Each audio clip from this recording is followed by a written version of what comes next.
Welcome to My Why, a series of personal stories that share the history and impact of YPN, the premier provider of prenatal and parenting programs in East Central Iowa.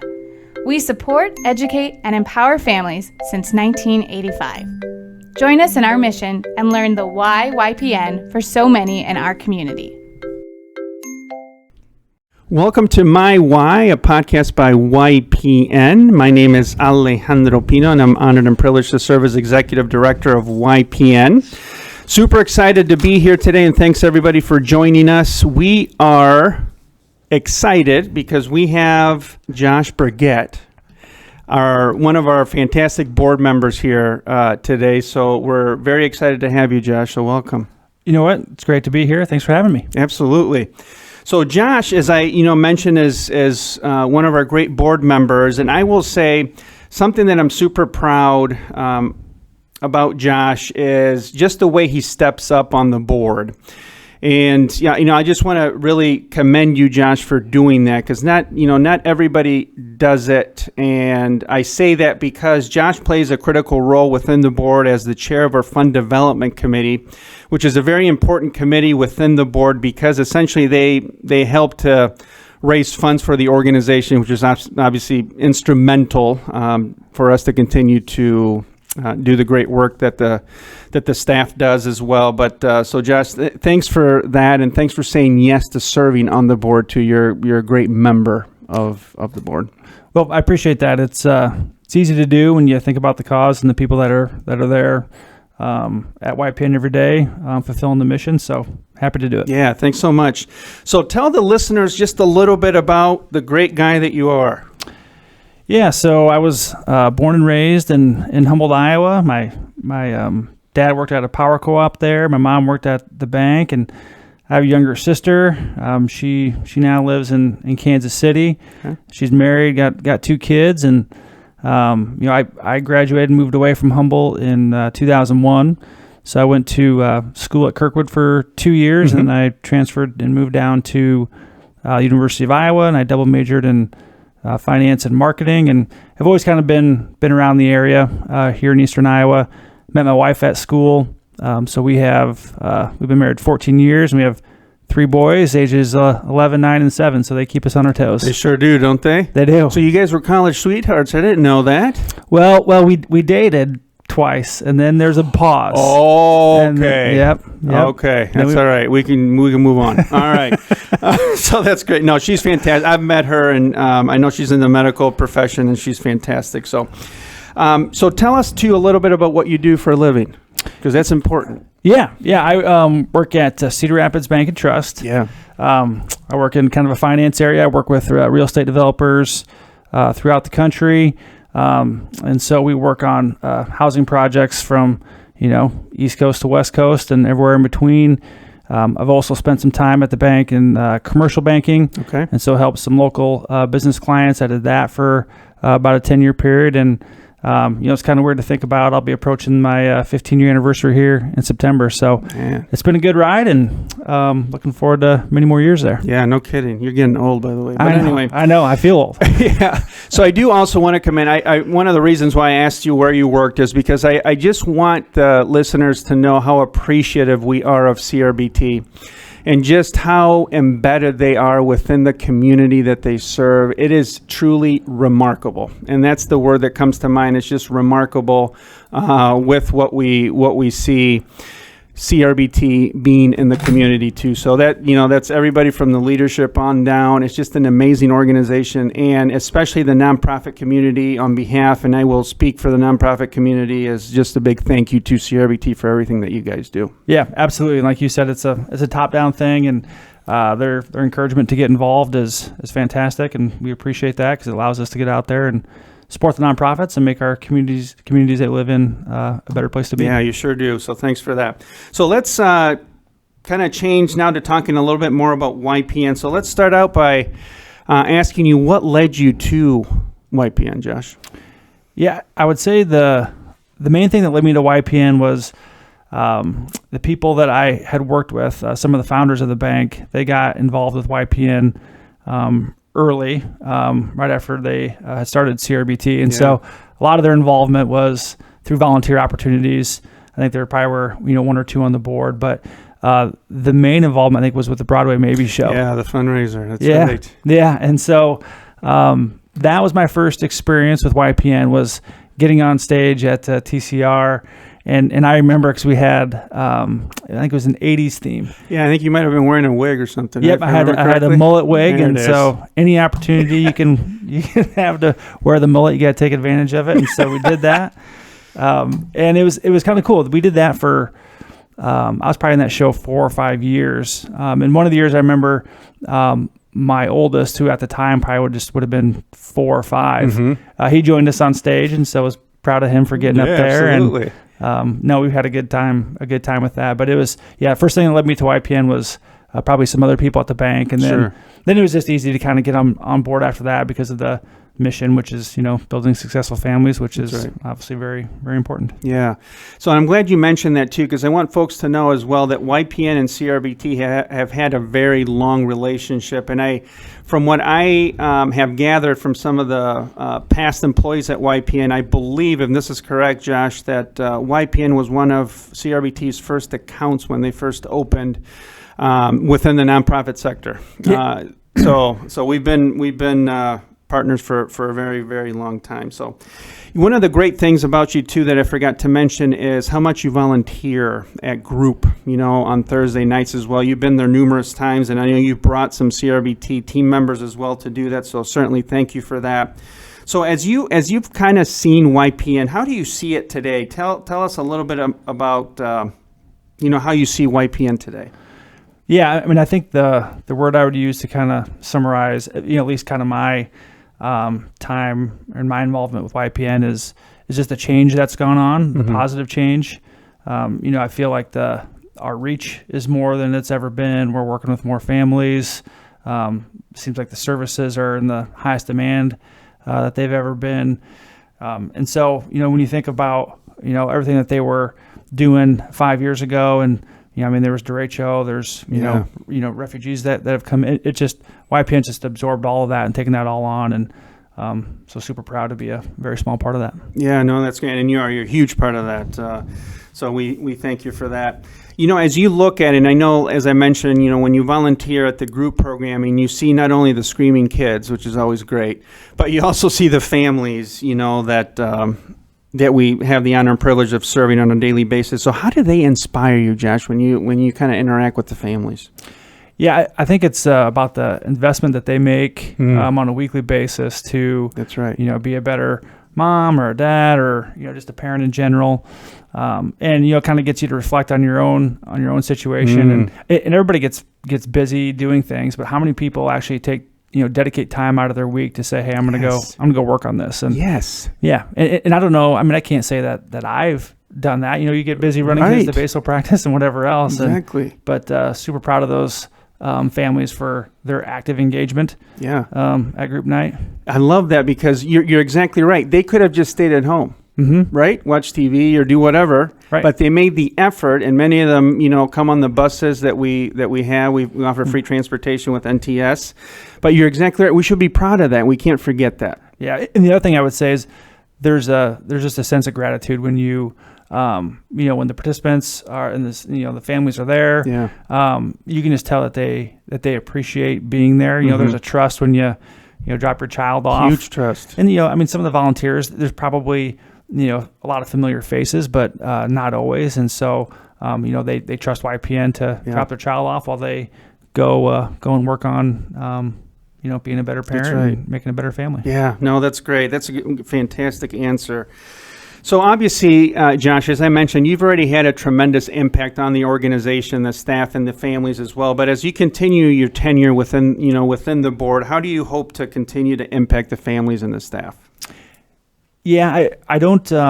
I know that they've made a larger impact on me than I could ever make on YPN or any of the families. But I think the thing that I can do is just be an ambassador for the organization and help spread the word.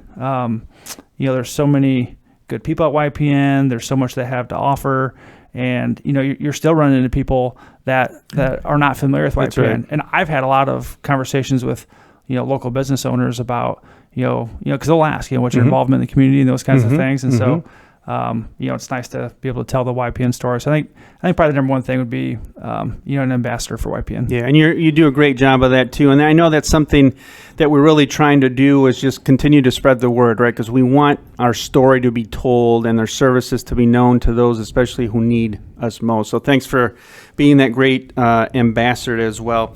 Is there anything that strikes you about some of the changes that you've seen within the families? I know you've mentioned, kind of how we've grown a little bit too, but is there something specific that kind of strikes you about the changes in the families? Maybe just, I'd say probably their background. Yeah. And I don't know if this is a factual or not, but it seems like maybe there's more multicultural families that are involved today than ever before. That's the way it kind of would appear to me, and so I would say that's probably the biggest change, and that just kind of speaks to the growth of the organization and their reach and bringing in more people, which is fantastic. Yeah, because one of the things, and I know we've spoken about this too at past podcasts, but that parenting is really a universal need, right? Parenting support is really a universal need, regardless of the background of somebody. I think there's still that support that's needed because it's not easy, as we know. Right. I mean, even if you had all the support in the world, yes. It's still not easy. Exactly. And say you're not from the area, you're not from the country. Yeah. I mean, think of how much more difficult that would be. Yeah. There's added barriers, right? When that happens as well too. So speaking of barriers, so our next question is, what are some of the barriers that you might have seen within the families? Yeah. I mean, I think there would be, several barriers that a family could run into, whether that be employment, housing, healthcare. We kind of touched on that just a few seconds ago. But if you're not from here, and I think about it from my perspective, if I were to move to, say, Dallas, that would be a pretty daunting task. But I could sort that out. Sure. Because of you have experience with work and you kind of know how things would function once you move to a different place. But not everybody would know that. And if say you didn't speak English, or say you didn't have access to employment, it's almost like a snowball effect where if you didn't have that, well, then housing becomes more difficult. Well, then taking care of the family and building up a successful family becomes more difficult. And so it just kind of snowballs on itself. And so it's an ongoing challenge that YPN is doing a great job to help support those families with. Yeah, thanks for that. One of the things that's important for us too is, and you mentioned this, is how interconnected really everything is within the community too. So even if YPN may not be able to offer a certain support in one area, and you mentioned housing as an example, even though we have helped several of our participants with that piece, we have such great partnerships with other organizations as well too. So really it's that part, and like I mentioned about CRBT, we also want to do this and really be embedded in the community, because if we don't know the needs or the resources within the community, we're doing a disservice essentially to the people that we serve too. So I'm glad that you brought that up. So we are at the last question, my friend. All right. Which is probably the most important one. This is why we're here. Right. What's your why? Yeah, but I think the best way to kind of share my why would be kind of to share the story, and that would be, growing up, I remember we had a family friend, and this person graduated high school, got married, and had a child, like all within a 6-month period. Wow. And so when you're 17 or 18 years old, extremely difficult circumstances.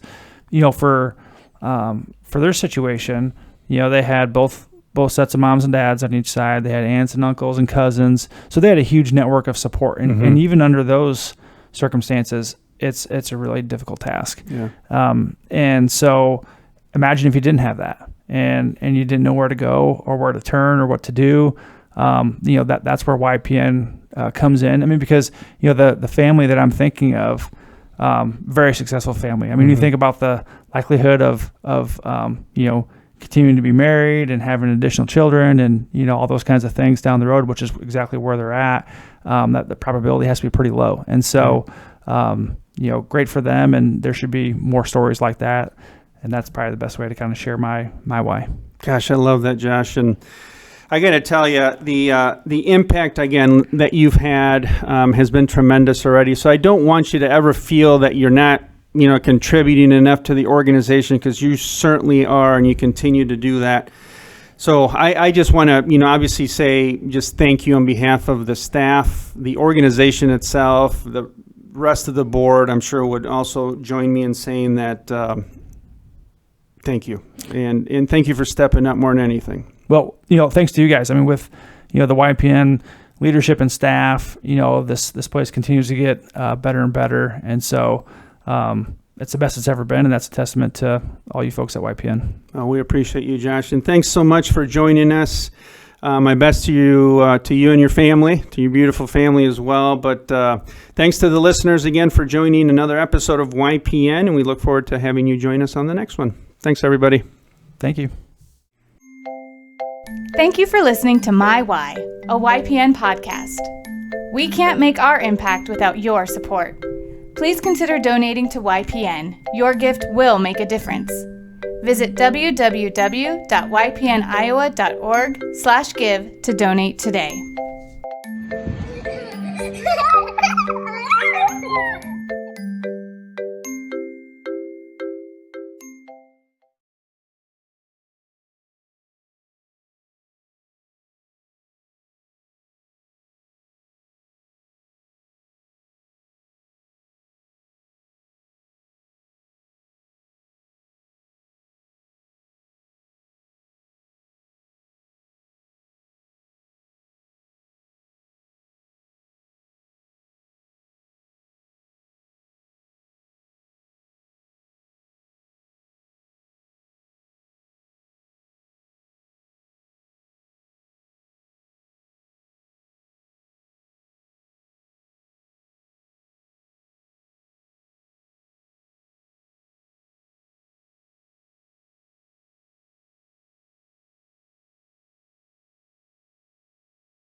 Yes. Yeah, and we're kind of working on that a little bit. Where are they now, right? And we're kind of working on that a little bit because we're going to be turning 40 pretty soon. Ooh. So we're kind of working on those stories, Berkster. Best decade ever. Yeah, that's right. There you go. Very good. So what, I want to ask you probably the most central question about why we do this podcast is just defining what your why is, because that is kind of, I want to hear about that. What's your why? Yeah. My why is connecting people back to themselves. And that's just plain and simple. Mm-hmm. It's all about connection. And we can't give away what we don't have, right? So if I'm not connected to myself, I can't be connected to others. So that's my why. I love it. Yeah. And you do so well at that. Thank you. So keep it up. Thanks. Yeah, absolutely. Thank you for saying yes. I'm not just to this podcast, obviously, but just yes to serving. Yeah. Not everybody does it. Yeah. And it takes effort, love. There's so much that goes into that, right? Because when you're truly invested in an organization like YPN that can get you right in the heart, when you see those stories, it's sometimes not easy to see that. But that's why it's important to have just wonderful people that surround the organization and, more importantly, the families that we serve. Yeah. So thank you for saying yes. Thank you. Can I ask you one more question? Of course. And I know I've asked you this before, but it's important, I think, just because of everything especially that's going on today, and just our lives continue to get so busy. Mm-hmm. Busier and busier. Oh, that word is right? Terrible. What do you do to relax? Oh, what do I do to relax? I wasn't expecting that question. Ooh. And I like what you did there, too. I'm winking at AP. Okay, here's what I do to relax. Connect with nature. Okay, nature's important. Nature is hugely important. Yes. And what I mean by that is taking a walk and really listening. Like listening to the trees rustling, listening to a lawnmower mow the grass, listening to the birds sing, wondering what the birds are saying to each other. Just kind of like really getting lost in connection with nature and shutting out noise. Mm-hmm. I do a lot of meditating. Okay. And lastly, I don't turn on the radio in the car. So you just drive in silence? I drive in silence. Well, That's a little weird. Yeah. No, that's great. That's what my husband said. That's too. great. He was like, after about the fourth or fifth time we got in the car without the radio on, he's like, is there a reason why the radio is never on in your car? It's okay. Yeah. It's okay. We're all unique, right? Yeah. But one of the things that's kind of central to all three examples that you gave is being present. Mm-hmm. Just being present. Mm-hmm. And I think that's something that is getting harder and harder just because of all the distractions. Yeah. But I love what you just, you said with those three perfect examples. I'm going to try it. I'm going to try going from here to the office in silence and see how it goes. Yeah, I might scream a couple times, maybe sing a couple salsa songs in my head. But we'll see how it goes. Okay. Well, there's a difference between connection and connectivity. True. Right. Oh my gosh. Yeah. I'll leave you with that to ponder in your silence. I love it. I love it. Brooke, this has been fantastic. And again, more than likely, most people have already had the honor and privilege of kind of getting to know you a little bit and at least, speaking with you. But I hope that just how appreciative we are as an organization of everything that you have contributed and continue to contribute to the organization. We wouldn't be, and I know, we hear this often, but we would not be who we are today without the great people that surround the organization. You're certainly one of them. So thanks for being a friend of YPN, a friend of me, and a friend of many others. Thank you. Appreciate it.